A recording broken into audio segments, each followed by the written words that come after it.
Hi, I'm Celeste from Optimistic Bikers Against Abuse, and it's book launch day. But now I'm speaking again to LifeLine. Do you want to tell us who you are and what your position is at LifeLine? Good morning, Celeste. Oh, it's still morning. Good morning. My name is Aglacier. I am from LifeLine Northern Cape, so I'm the head social worker there. That's awesome. But I'm gonna add the social work is really hard work. It's very hard work and emotional work. That's where, as a professional, sometimes you have to separate your emotions and your profession. And it's very difficult. But we try, yes. And debriefing is very, very important. So once in a while, we are required to debrief, to process whatever we go through with our client, to make sure that we provide effective service delivery.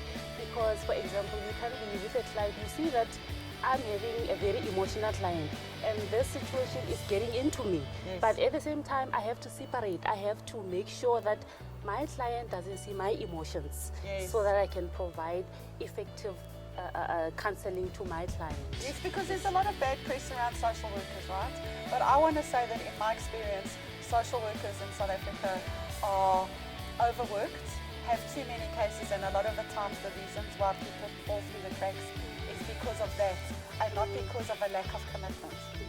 Right? So tell us a bit about what LifeLine is doing in the Northern Cape. All right. LifeLine is quite big in the Northern Cape. So we have several services that we provide. We have a victim empowerment program. So with VEP, we are the first responders of GBV.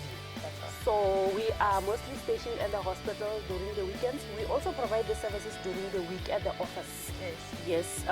So during the weekends at the hospital, that's where we contain trauma with our clients, the victims of rape, victims of domestic violence. So what we do there, when the client comes in, that's where we ensure that they're in the right state of mind, because this person is being traumatized. This person is emotionally abused.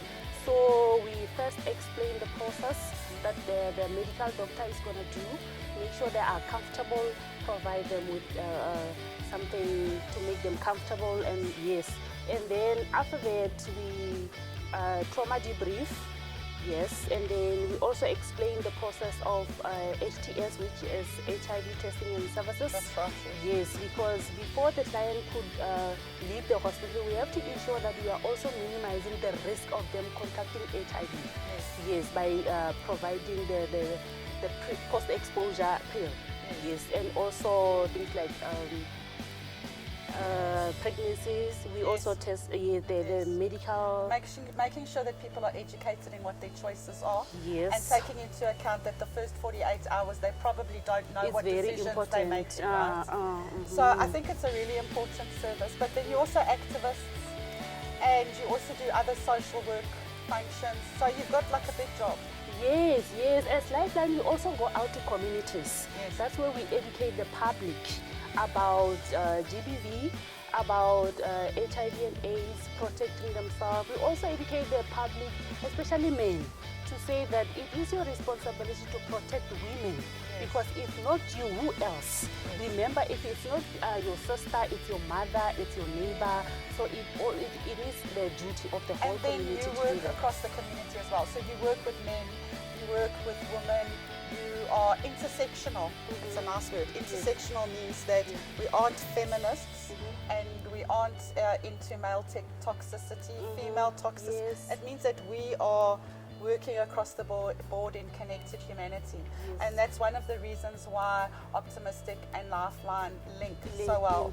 So we also do training. We do VEP training for LifeLine. And we talk about long-term journeys. So once you've had first responder journey is different to a healing journey. And this is where we tie in with each other. So I think it's really important that people understand that we're not duplicating the same work. Yes. We each have our sphere and then we collaborate to have a better outcome. And what is our biggest challenge? Funding. Yes. Funding. So we have a different approach to LifeLine. LifeLine do the grants. Yes. We had the huge problem with global grants in the Northern Cape being gone. Hopefully that situation has clarified now. We don't know. So. We're praying for that. We believe in community for community. So everybody's watching this. Yes. I'm telling you, this is what you can do. 10 Rand, 20 Rand, 50 Rand a month to an organization of your choice makes a big difference. A huge difference. And these are people in your community. The way to help these people is for you to support the community in your area. So you're in the Northern Cape, support organizations that work in the Northern Cape. Everything is not about what government is going to give us. I think that's a big thing. Yes. It's very important for us also to commit into what we do, because it's very challenging to work without funds. Yes.